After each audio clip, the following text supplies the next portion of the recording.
Ooh, I'm not gonna open the camera already. All right, just waiting for a few people to show up. If they do, Saturday night, kind of earlier than usual, I think maybe. Um, let's see here. Follows fails. People watch it later. Um, yeah. So last video I made with the last live video, um, I kind of gave you guys an update regarding my dad and everything, and it was like he was in the hospital and they said they had pneumonia.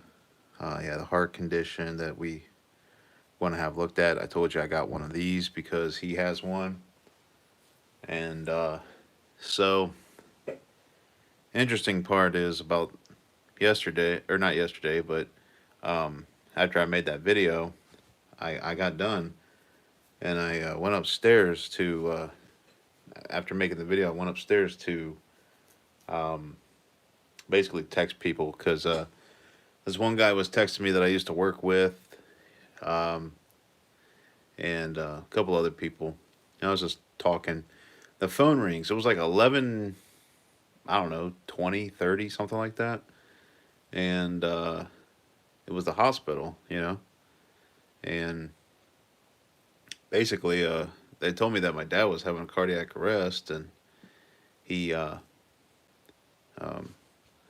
I need to get to the hospital as quick as I can. They asked me how fast I can get there. And I said, well, probably 25 minutes. I got there in 13. So beat the shit out of my car doing that too. And it's kind of broken now. Well, it's not broken. It's just for some reason the airbag light just the next day that started fritzing. So anyway, I get there and um, they're trying to do CPR and stuff on him, and the doctor tells me like he says do do you want us to continue? And I'm like, well, yeah, continue, like try to save him. And then he explains like, well, he's been out for going on 40 minutes and blah blah blah. I didn't understand, so I'm just like, yeah, try to save him. So they did. They kept trying to save him, and so because remember he was in the hospital when this started. Apparently he went to he wanted to go to the bathroom, so the nurses came in to help him. I guess they have to watch you because they told him that he couldn't go to the bathroom on his own, and he like collapsed in the bathroom, and so like it was immediate. It isn't like he collapsed and nobody knew what happened for a while. It was like immediate.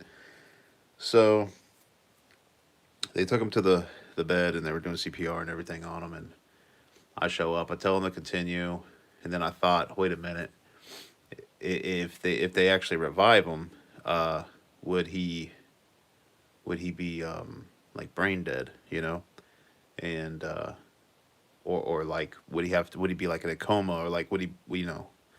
So this lady was talking to me. I don't know what her roles was, but she was just there talking, like telling me, what's going on and everything. And so I asked her, I said, do, will he like, will he be brain dead and all that? If they do get a pulse. And she says, we're going on 45 minutes um, with no pulse, with no oxygen to the brain, I guess is what she said. And if they revive him, he pretty much would be living off machines until he did die. I thought that's fucking, horrible, right? So it freaked me out. I said, okay, so I know for a fact my dad would definitely not want that. So I told him, I said, tell him to quit. So the doctor, she tells the doctor comes in and like confirms, and then he tells everybody to stop. So the moment that they stop, now granted, now it's going on for like 45 minutes, they couldn't get a pulse. The moment that they stopped, he got a pulse. So the weird part is, the doctor said, we got a pulse. And I could hear it on like this machine too. And I freaked out because I was thinking, oh no, he's going to be like brain dead. He's going to be a vegetable, right? Like no quality of life, basically. Because that's what the doctor told me. Like there would be no quality of life if they could revive him. And so I panicked, and I was like, oh man. So I asked the doctor. I said, well, is he going to be okay and all this, And he's like, The doctor told me the only thing keeping him alive right now is the fact that they're pumping air. They have this like really big air thing. They're pumping air into his lungs, and the moment that they quit doing that, he would pass away. So I said, "There's no way he's going to be like he can't." My doctor said he can't breathe on his own, and most likely, if they quit giving him air, his heart is so fragile that it's going to stop instantly. And so I told him, I said, quit, just quit, let him go, because there's no point, making him suffer. Though he's unconscious, he didn't feel any of it, but still, right? So they quit giving him air, and he instantly, passed away. He, like I could hear the little, the beep beep thing that they got, and so immediately the pulse stopped the second they quit giving him air, and because he couldn't breathe on his own, and I guess his heart was just broken.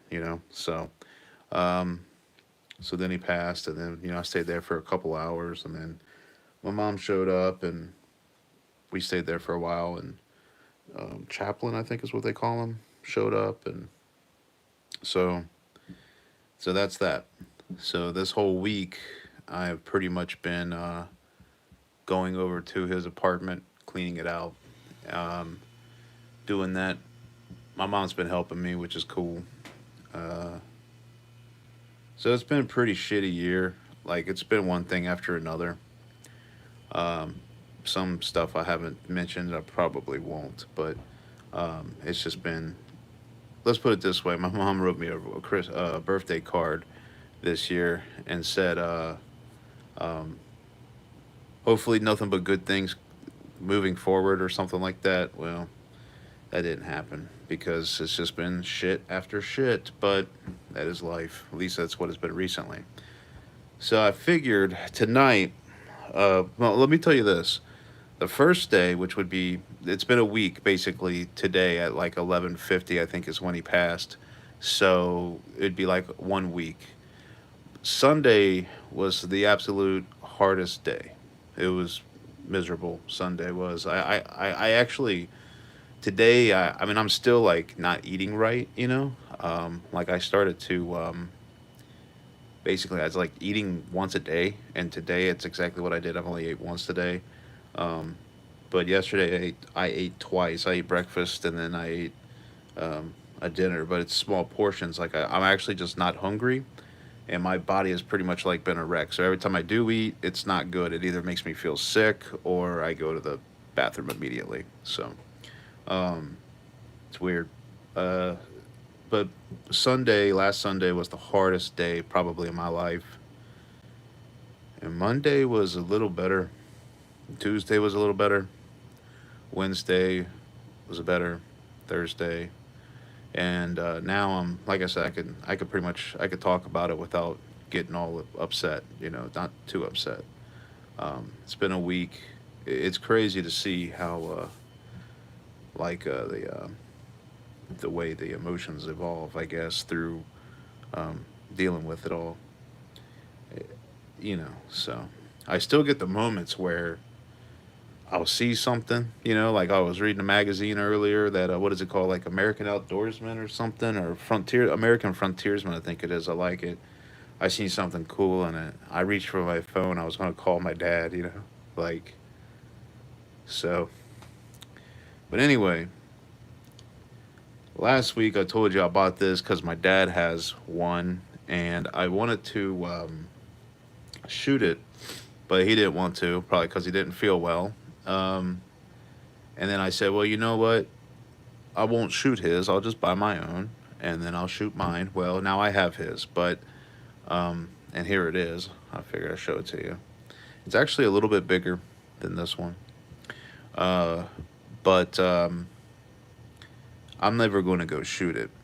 I'm not going to clean it. I'm just going to make sure it never rusts, and I'm just going to leave it exactly as it is. I'm not going to take a chance on destroying it because these older black powder pistols don't generally blow up all the time, but if you don't load them correctly, they can.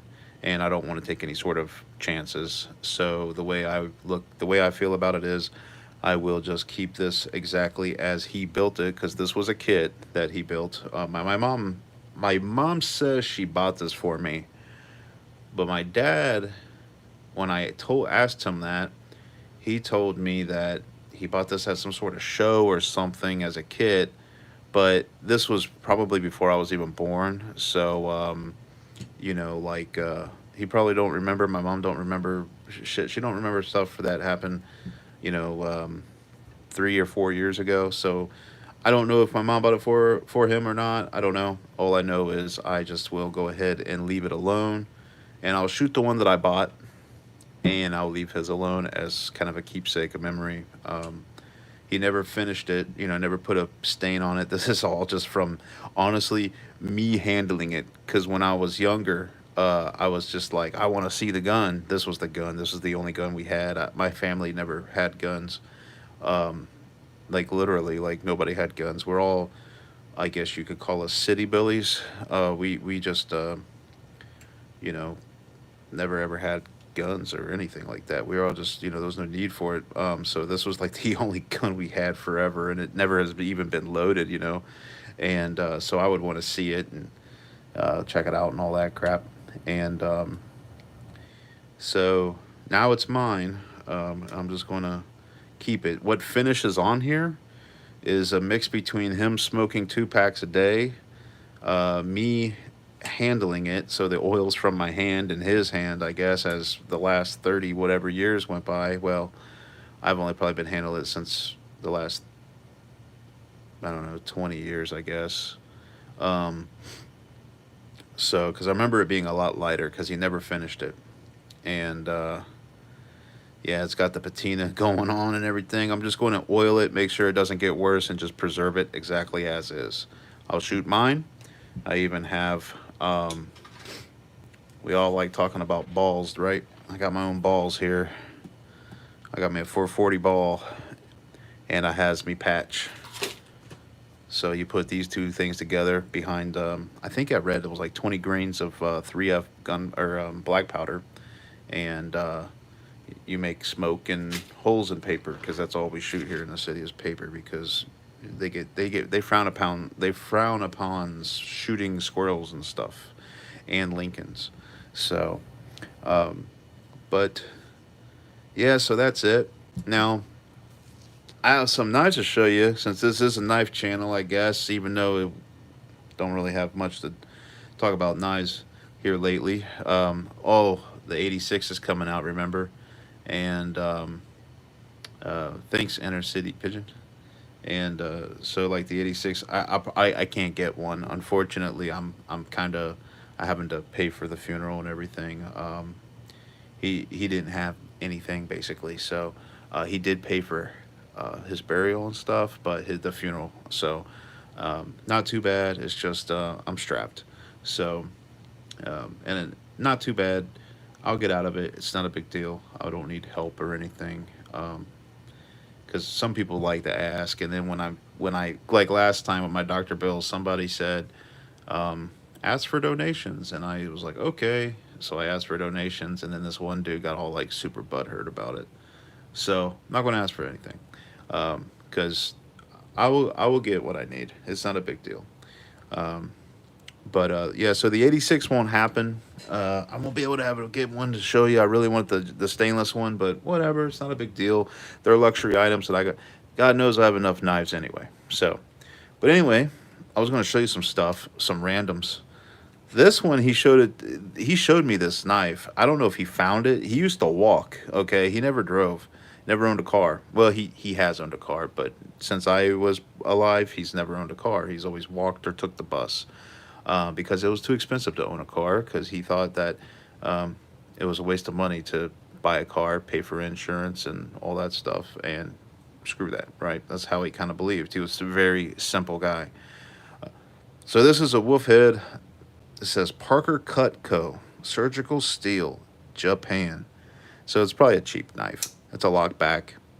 I think he might have found it because, like I said, he used to walk everywhere. He would find tools on the road. Trucks would drop toolboxes, and he'd pick them up. And I'm talking like we found a whole like circular saw thing once. I sold it on eBay, And then we found, or he found a big, not a staple gun, a nail gun. Like it was brand new. Like some contractor probably had it, fell off the truck, and it sat in the road. And my dad was walking home from work or from the store, and back when he could, and found it, took it home, and I sold it to him, gave him the money. Let's see. Yes, I'm doing better. Thank you, Knife Nuts.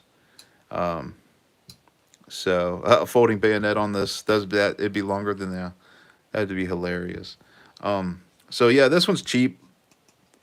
Whatever. He showed it to me. I bought him this because he never really wanted to spend the money to get a CCW because I actually got him a revolver, like a really small one. It was inexpensive. It was like $100, and he didn't ever want to carry it. So he's like, I just need a good knife. So I got him the Kershaw Blur, and he carried this, and he always thought, like if somebody tries to mess with me while I'm going to the store or whatever, then I'll cut them. This was his like self defense because it's assisted opening, kind of like a switchblade. And then he ended up using it to like cut something outside. I forget what it was, and I had to resharpen the blade, but he put like a small nick in it. So I'm not going to clean it. I think the blades are stainless.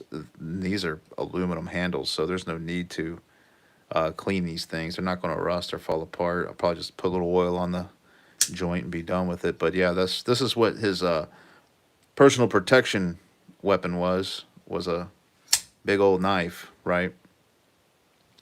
With a, what do they call that now? Liner lock. So that was his Kershaw Blur. And then I guess I'll show you the case. So I bought him this. It came in a box and stuff. This was his case knife. I bought it for him for Christmas. It came in a little jewelry box. I got this for him for Christmas. I kind of have a matching knife actually, except it has the chestnut bone scale because I like that one better. Blur is great bang for the buck. It is actually. It's a really good knife, and these are actually made in the USA too. And he used to use the pocket clip and everything. He was serious about using it. He never had to, but so this is his. They call this the.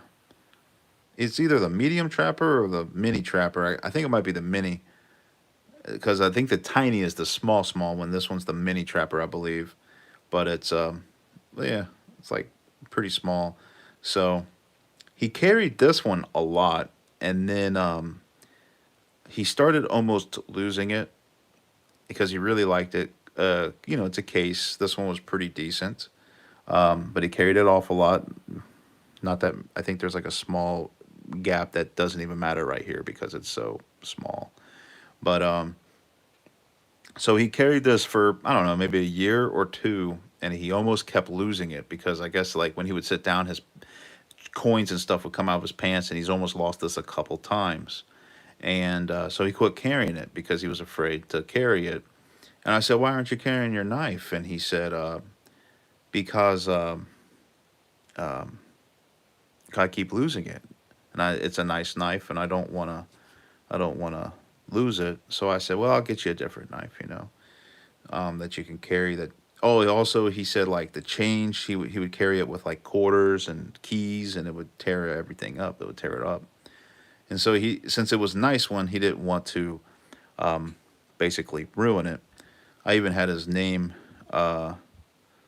Thank you, Bill.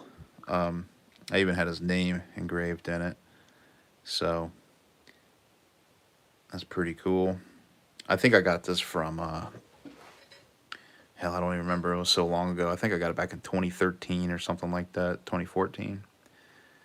So pretty cool. Amber bone, right? It's fancy. I paid extra for the case and everything, the case. So I'm going to show you this one because he was really proud of this one. I don't know why. So it comes in this pouch, and it's this, okay? And he was like, check this out. He loved this knife, okay? And he never carried it or anything. He just, it's a big, it looks like a buck, what do they call them things? 110 or something? It's kind of like a buck 110, but it has all this like Japanese style stampings basically in it, and it's a really really light. I think it's aluminum, but he really liked this because he really kind of he digged like Japanese movies and stuff. And like he wasn't obsessed or anything with it, but like Godzilla he liked, and what was the other ones he was into? I don't know, just the goofy stuff he liked it. Plus, he was a history buff, and he was always like Imperial Japan this and Imperial Japan that. So this is a Frost cutlery. I'm pretty sure these were made in China, but he really thought it was cool because you know the dragon and everything. He just thought it was really neat. Looks like he cut some super glue with it because there is definitely some dried super glue here. It's sharp, I'll tell you that. So he really liked this one. He was like, I remember when he got it, he ordered this out of like some catalog, and it's so strange for him to do that because he was so like not the one to spend money. And for him to be looking through like TV Guide or something and seeing like send 15.99 and get this with free shipping, and him go get a money order and actually because he never had checks, go get a money order and actually pay the money to get this. So he really must have liked this knife, you know. And of course, it was sitting right where he left it when I went in to the apartment to clean it out. So that's that. I'll keep it out. Frost cutlery is probably from the 90s or the early 2000s, one of the two. So, like I was telling you, he didn't want to carry this one because it was too nice. He didn't want to lose it. So, I told him, I said, you know, the perfect knife to replace this that is more durable, stainless steel. It's not as expensive as a knife, as a case with your name engraved in it, and you wouldn't feel bad losing it or keeping your keys and stuff in it. And that would be the Buck 309 Companion, which I freaking love this knife. And so this is the crazy part, right? So I found all these knives in his apartment, but the day after I took his, well, the night that he died, I took his clothes home because they were in a bag and he was in a gown that they give you in the hospital. And this was still in his pocket. So he carried this up until basically he couldn't. So he must have really liked it. And I was going to clean it, and you can see how it has been worn. And this thing's, I only gave this to him maybe 3, 4 years ago. And you can see where he's been he carrying the hell out of it, where you can see it's kind of worn and nicked up where he's been carrying the keys and stuff. And I mean, it's got its abuse. It has its character for what little time that he has been carrying it, you know. um I mean, like even the back here with the, you can just see the dents all over it. It's probably from the keys and stuff. This is a perfect knife for him because he wasn't afraid to lose it because he knew it didn't cost a lot. And it had these Derlin handles, which take the abuse, unlike the bone over there. The bone will take the abuse too, but not like these. So, like I said, I was going to clean them before making this video, but he carried this every day. So he carried this one every day, and you can see that there is a little bit of pocket lint left in there. And when you open the blades, and yes, these do have half stops, they're not snappy at all. They're super mushy because there's a lot of like pocket grime in these joints. I don't want to clean them, okay? Because when I open this one up, all right, this one is loaded with pocket lint. There's even like some hair in there. So I'm not cleaning it. I'm just exactly as the way I found it. I'm not going to mess with it. Yeah, you can see, I think it actually pulled one of the hairs. Like there's a hair in there. Okay, so you must have used this to like, I don't know, shave a arm or something, or knuckle hair or something. I have no idea. So I'm just not even going to clean it. I'm just going to leave it exactly. I guess you can't really see, but take my word for it. It's filled with lint. You can see it right there a little bit. It's just filled with pocket lint and stuff. I'm just going to leave it as it is. That's exactly what I'm going to do. It's stainless steel. It'll never rust. So I'm just going to, basically, I'm going to house it in here in this case thing, and they both will reside in there for until I ever feel that I need to pull it out and look at it, you know.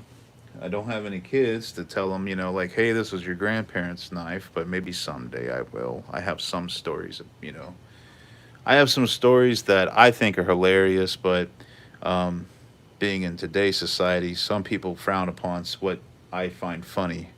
So a lot of drinking stories, basically, and um, I guess I could say my cousin. We went to her wedding. Me and my whole family, we big drinkers. Okay, and I was when I was younger, but I can't drink now because I drank too much when I was a kid. I drank enough for basically my lifetime anyway. By the time I was 23, so. But when my cousin was getting married, we were the first people at the, I think it's called the reception, and I hate weddings, by the way. Um, the interesting part is I still rather go to a funeral than a wedding. I don't know why. I hate weddings. But we were the first people at the reception, open bar. We started drinking, and then everybody came in, and we were by the time everybody showed up, we were already drunk, and we were also the very last people to leave. The only We left the same time as my cousin's parents left because they were closing the place up.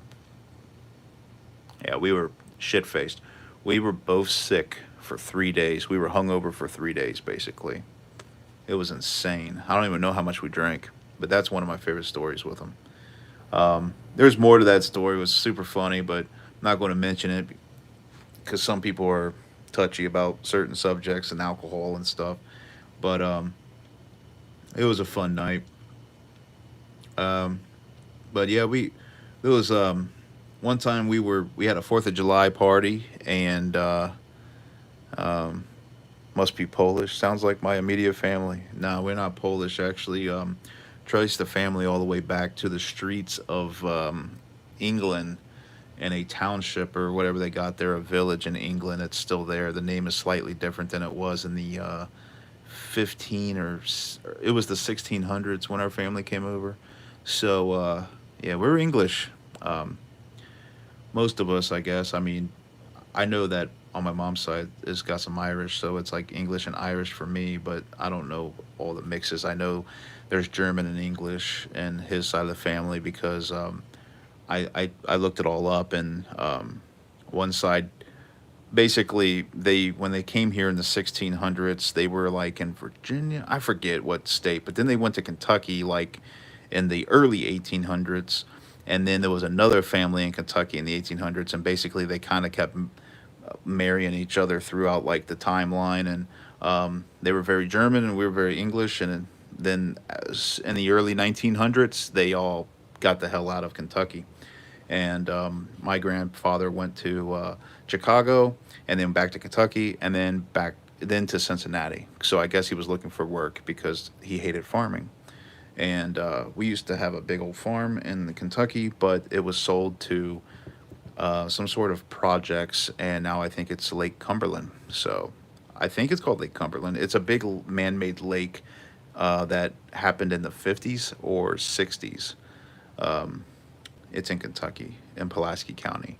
But we used to own, I guess, thousands of acres of land, and then we sold it to the government for, whatever. I wasn't alive for that. I don't know the details. So, uh, but yeah, it's not Polish, not that I know of. Just hillbillies, really. But now we're city billies.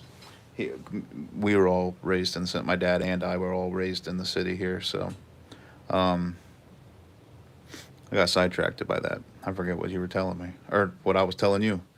Um, Something about, yeah, Fourth of July. I remember one time we all had a good party, and he was like the only old guy, and it was like me and my buddies, and we were all lighting off fireworks till like 2 a.m. here in the city, and the cops showed up already like twice, and they told us if they show up again, they're going to give somebody a ticket or put us in jail. So we decided to really quit then. It was so funny because he got out of his chair and he was like, "Well, I guess I'm going to take my beer and go home." And then he picks up his 12 pack that was just his, and it was completely empty. He didn't even realize he drank 12 beers in that time. Um, yeah, good times like that's what we used to have. Fun. It was fun. I remember the first time I got drunk and I didn't want to go to my mom's house. Because they were divorced. Um, so I walked to his house and started puking in the toilet. And I remember one time he was standing by the door, and he says, he cracks open a beer and he says, "You want another one?" It just made me even more sick. It was fun. Funny, not then, but it was funny. I stayed the night there because my mom would whip my ass. The funny part is my dad never whipped me. Like he never spanked me, nothing like that. He'd always tell my mom. My mom go to town on me. It was, that's how my mom was the spanking one. My mom, like if I was in trouble, I went to dad's house. He was way more lenient. But yeah, so the funeral will be Monday, and I'll be there and everything, and um, I guess that's pretty much it. First time I yeah, moms are vicious. Yeah, they are. She bit my ass with a damn hairbrush one time, and the one with like the ones that look like they have nails, and the damn things left look like I got hit by I don't know. It just left these damn dots all over my. She was whipping me my damn leg, and it left dots on me. And I remember I told her, I said, I don't forg I said I'm not going to forgive you till each one of these dots are gone. It took like a week for them all to go away. They were just like these like little bruises or something. I don't know. Maybe it probably wasn't even a week. It was probably gone in 2 days or something. Whipped my ass with a hairbrush. Wooden spoon. Yeah, I remember my mom used to make me go out and get a switch. That shit sucked. Um, a sandal. Uh, Trying to think what else. I would wash my mouth out with soap. I have this really bad thing. I cuss too much, and when I was a kid, I got caught cussing, and she made me put soap in my mouth, and I didn't like that none. Didn't taste good. Um, so silly. I was cussing in my head when that soap was in my mouth. But yeah, the funeral is this Monday, and it'll be all over. And the reason why, thank you, Spider Heel. Um, the reason why it's so late is because apparently it's either so many people are dying here in the city, um, that they're like super backed up, and or they're understaffed. I don't know, but basically they couldn't dig a hole until Monday, basically, and it's like wow. And like I said, when I was in the hospital with my dad, I seen some shit. Um, I don't believe anybody should be forced to take a vaccine. But I don't know. I'm like kind of on the fence on it now after what I seen. It scared the shit out of me. Let me put it that way. But I was in the ER where the majority of the worst is going to be, and that was frightening.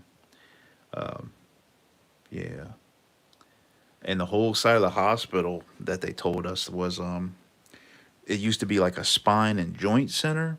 The whole thing is like quarantined, like just for people with the what's going around. So it's pretty bad here, and it's I don't know if it's the new variant or what. I don't know, but it seems to be worse now than it was when it first came out. So I don't know. Do what you want. Just be careful because that shit is real. Take a drink of water. So yeah, slowly getting my appetite back. Hey, you know what though? The plus side, I have lost 13 pounds. The other plus side is this. I have learned that there is a constant issue with heart issues in my family. So that kind of gives me a, heads up to take care of myself. If I will or not, I don't know, but I know enough to know that I need to because basically every person in my family, except for my grandfather, as far as I know, had heart issues. Damn near killed them all. Yeah, I know a couple people with the coof, and they went through with flying colors. But like I said, I seen it. I seen the worst of the worst. Like it's just like there are the ones that are like like the ones that are really bad. And I seen that shit scared me. That's all. Now I know somebody who just went through it now, and they didn't say it was a walk in the park. It sucked, but they got through it just fine. So that's good. Thank God. Just be careful, guys. This shit's real. It's just it depends on, I guess, your immune system and everything. I don't know. I'm not a damn scientist. I don't know. It's the shit. It's just it's real, and some people it actually most people it don't affect that bad, but there is the small minority of people that it really hits them hard. So um, yeah. So yep. I think that's it. I just kind of wanted to make a video, let you all know, because I know last week I said some shit, and then I wrote a comment under the thing saying like, man, just after I made this video, my dad passed away, and all of you said, like my condolences and sorry, I appreciate all that. It's very nice, and I just kind of, I didn't really want to make this video at all, but I thought if I make the video, I think we have like 1,800 people subscribed to this channel, almost 1,800. So it's like, hey, um, I owe you guys like a thank you, and I appreciate it and stuff like that. So really do appreciate it. Thanks and all that. And I figured I'll give you some content, with these knives here, and tell you some stories and stuff like that, just to kind of as a thank you. And it's very appreciated. Never actually experienced something that hard in my life, and it sucks. I don't recommend it, but I guess it's one thing that everybody, for most part, have to go through. But I am lucky because I know a lot of people who have lost their fathers younger in life. I've known people who've lost their fathers tragically. I know, like, so to be honest with you, I'm blessed with what I had. Um, so can't be upset. I can't, I can just it's life. It was going to happen. It happened unexpectedly, but you know, it is what it is. Just be glad that it happened. Be glad that I had my dad for as long as I did, instead of you know losing him when I was a teenager. I had a friend of mine who lost his dad when he was, I don't even think he was a teenager yet. I think he was in elementary school or middle school. Another one of my friends lost his father when he was in middle school. And I mean, my other friend lost his mother. I think she was in her late 30s or early 40s, and I was in high school. I had two friends that lost, their mothers in high school, actually. Um, so, I mean, I had my parents up until my mom's still alive, thank God. But I had my dad all the way up until a week ago today. And I could just say, like, I'm happy I had that because, you know, some people didn't. Some people don't get that. So it just sucks, and he's gone. So, but I'm all right. And I appreciate everybody's, you know, wishes and prayers and stuff. I really do appreciate that. It means a lot. So yeah. But this is kind of my me thanking you and giving you a little bit of content, tell you some stories. So, with that being said, I think I'm going to end the live video. And I appreciate y'all watching. I say probably in another week or two, I'd like to make another video. Just I probably won't mention any of this stuff, but just try to get in a better mood because a lot of people, when this shit happens, you're not exactly the most chipper guy. So I figured maybe another week or two, and I should kind of, be at least be able to act like I give a shit. You know what I mean? So, um, but right now it's just kind of it sucks, and I'm just saying, thank you all for the best wishes and prayers and stuff like I just mentioned, and it's nice of you guys. It means a lot because it Sunday I didn't want to talk to nobody, and I realized real quickly that that is not the right thing to do. I had to spend time with my mom. I had to spend time talk to people, and then once I realized that, it made it easier to move on. So, um, yeah, closing yourself off to the world was a bad idea. That didn't last long. It only lasted about a day, so it was the worst day of my life too. So with that being said, I'll probably see you guys in a week or two, maybe three. Just let me get my shit together, and I really appreciate you guys. I really do. And take care of yourself. Also, don't smoke because his heart issues. They pretty much blamed him on his smoking, and it's funny because all the family smoked, and that might be why they all had heart issues too. So, or they had heart issues, and the smoking made it worse. So yeah, be careful with them cigarettes. They're not good for you. All right, guys. I'll see you. Take care.